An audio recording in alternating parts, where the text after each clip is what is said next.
네, 이성대 뉴스 썰기 시작하겠습니다. 네, 오늘 준비한 자료 바로 보겠습니다. 그 대통령님의 진정성이 더 우리 국민들 마음속에 각인이 되고 그럼 지지율은 올라갈 것 같고 지금이 뭐 희망사항일지 모르겠지만은 지지율의 최하한이 아닌가. 시간을 달리는 지지율. 대통령 지지율은 늘 정치권의 관심거리입니다. 그런데 지금 내각에서도 걱정하는 소리가 나오고 있어요. 그렇습니다. 그 전에 이상민이라고 하면 강앵커 제일 먼저 누가 떠오릅니까? 아무도 생각나지 않는데. 예. 자, 이상민 하면 제일 먼저 떠오르는 사람 먼저 우리 아는 형님에 있는 이상민 네, 맞아요. 연예인. 예. 그것도 뭐 농구선수 유명하죠. 이상민 또 있고 또 우리 단골 패널 목소리가 좋은 이상민 국회의원도 있습니다. 하지만 이제 요즘 정치권에서 뜨는 이상민은 이런 이상민이 아니라 바로 행안부 장관 이상민이라고 얘기할 수 있습니다. 일반 시청자들이 잘 모를 수도 있어서 한번 준비를 해본 거고요. 자, 정부 출범 이후에 이상민 행안부 장관이 존재감을 계속 키우고 있다. 이런 얘기가 나오고 있어요. 특히 대통령의 지지율을 요새 부쩍 자주 언급하는 모습입니다. 당장 오늘도 한 언론과의 인터뷰에서 대통령의 지지율 시간이 지나면 고공행진할 것이라고 이야기를 했습니다. 자, 보통 이제 그런 말은 권성동 원내대표나 장제원 의원 등 윤핵관 정치인이 할 법한 얘기입니다. 여당의 정치인이 할 법한 얘기인데 장관이 이례적으로 지지율을 언급했어요? 그렇습니다. 말씀하신 것처럼 예를 들어 대통령실에 있는 대변인이나 홍보수석 또는 여당에 있는 정치인 또는 정치인 출신의 장관이 이런 얘기를 한다고 하면 이해가 되는데 판사를 오랫동안 했던 행안부 장관이 이런 얘기를 하기 때문에 좀 이례적이지 않냐라는 분석들도 있습니다. 자, 그런데 이상민 장관 처음 될 때 대통령과 고등학교, 대학교 직속 후배다라는 분석이 있었지 않습니까? 실제로 한동훈 장관에 좀 가려이 있었지만 그러다 보니까 숨은 실세다라는 분석들이 있었어요. 자, 실제로 이런 기사들이 좀 있습니다. 청문회 당시에 좌동훈, 우상민 알겠죠? 자, 왼쪽에 한동훈, 오른쪽에 이상민, 윤석열 대통령의 손이라는 얘기죠. 그리고 또 이상민 장관을 행안부 장관에 임명한 숨은 뜻이 있다. 한동훈 장관만 복심이 아니다. 이런 분석들이 많이 나온 적이 있습니다. 자, 야당에서도 이미 지속적으로 견제한 적이 있어요. 들어보시죠. 네, 윤석열 대통령이 좌동훈, 우상민을 앞세워 우려하던 검경 장악을 본격화하고 있습니다. 이명박 박근혜 정부에서도 볼 수 없었던 역대급 권력 사유화 시도입니다. 자, 그동안 한동훈 법무장관이 부각되어 왔지만 실제로는 이상민 행안부 장관도 현 정부에서 비중이 크다라는 분석이 나오고 있는 건데, 자, 그런데 대통령 지지율이 곧 올라갈 거라는 건 여당 의원이 할 법한 발언을 할 수 있다라는 얘기네요. 근데 정작 이제 본인은 나는 우상민이 아니다라고 일단 부정을 했어요. 한번 들어보시죠.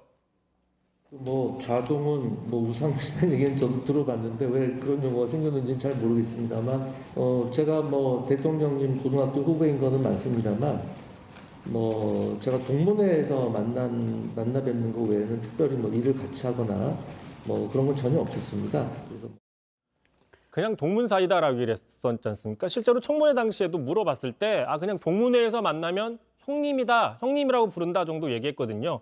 이상민 아는 형님. 예. 또 다른 아는 형님이네요. 아무튼 최근 대통령 지지율 관련해서 여당에서도 우려의 목소리가 나오고 있는데 타칭이죠.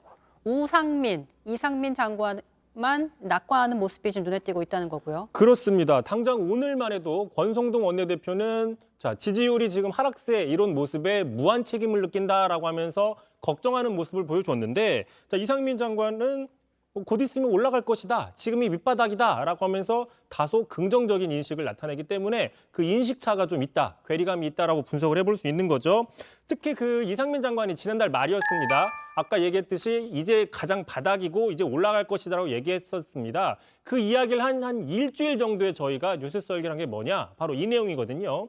강앵커가 잠깐 개인적인 사유로 자리를 비웠을 때 윤 대통령 마드리드 효과 없었다라는 뉴스 썰기를 했었는데 보시는 것처럼 이상민 장관이 이야기한 이후에도 계속 지지율은 떨어졌고 이제 7월 중순인 지금도 계속 하락세라는 분석들이 많이 나오고 있지 않습니까? 자, 그러다 보니 이상민 장관의 전망 아직까지는 맞지 않고 있다 이렇게 볼 수 있는 거고 자, 오늘 또 이런 얘기를 했습니다. 그 이유가 뭐냐? 자, 윤 대통령이 인기에 연연하지 않고 국민의 감성보다는 법과 원칙을 앞세우다 보니까 일시적으로 지지율이 떨어지고 있다. 하지만 언젠가 진심이 전달되고 성과가 나면 지지율은 고공행진할 것이라고 믿어 의심치 않는다. 이렇게 오늘 언론 인터뷰에서 밝혔습니다. 자, 어쨌든 저런 전망이 맞을지는 지켜봐야겠지만 지금 지지율에 담긴 경고를 진지하게 봐야 한다는 의견도 분명히 존재하고 있습니다. 그렇습니다. 지금 뭐 보신 것처럼 이상민 장관은 대통령의 진심이 아직 전달이 안 돼서 지지율이 떨어지고 있지만 통할 것이다라고 얘기를 하고 있죠. 하지만 다양한 해석은 나오고 있어요. 특히 오늘 한 눈에 띄는 칼럼 언론에 나왔는데 자, 추락하는 대통령 지지율 어떻게 봐야 할까라고 하면서 그 원인 분석을 이렇게 했습니다. 자, 고금리, 고물가, 고달러의 이 삼고 현상, 경제가 어렵다는 거죠. 많은 유권자의 우려가 커지는 반면 지금 언론에서 보는 모든 기사들의 대부분은 전 정권에 대한 수사와 관련된 것이다. 자, 유권자들과 대통령의 그 의제 사이의 괴리가 느껴지는 게 바로 지지율 하락의 원인이 아니냐라고 분석을 하고 있습니다. 또 야권에선 이런 비판도 나오고 있어요. 아예 지지율 문제를 떠나서 비판할 것 자체가 없다는 비판이 나옵니다. 한번 들어보시죠. 대통령이 없는 거하고 비슷한 상태 아니에요, 지금? 저는 그렇게 느끼는데 저는 대통령의 존재감을 못 느끼겠어요. 그래서 비평할 것도 없고 뭐 하는 일이 있어야 비평도 하고 그러는데 자, 그래서 일각에선 대통령실에 레드팀, 대통령에게 쓴소리하는 그런 조직을 만든다도 기사 봤던 것 같은데요. 그렇습니다. 며칠 전에 나왔었죠. 그래서 어제 대통령실에 물어봤더니 대통령실에서는 사실 무근이다. 자, 그런 거 레드팀 같은 거 만들 생각이 없다. 현재로서는 없다라고 얘기를 한 거죠. 자, 그러다 보니까 아까 보신 것처럼 이상민 장관이 자, 대통령의 지지율 시간이 지나면 고공행진할 것이다라고 얘기를 하는 거 보면 쓴소리를 하는 레드팀이 없다라는 게 이걸로 방증이 되죠. 쓴소리가 아니라 뭔가 그 희망에 섞인 기대감에 섞인 이야기를 하고 있기 때문에 자, 다시 한번 키워드 정리해 보겠습니다. 시간을 달리는 지지율이라고 정해봤는데요. 자, 정권 초기입니다. 비록 이제 선거도 없죠. 하지만 정권 초기에 지나치게 그 대통령의 지지율이 추락하게 되면 국정 추진 동력이 상실될 수 있는 우려가 분명히 있다. 역사적으로도 보면 이렇게 정리해 볼 수 있습니다. 자, 이상민 장관은 시간이 지나면 지지율이 오를 것이라고 이제 예측을 했는데 사실 지지율보다는 국민들이 관심 있는 건 정말 상황이 나아지는 걸 먼저 바라고 있을 거라고 생각을 합니다. 이성대 뉴스저녁 여기까지 하죠. 수고하셨습니다.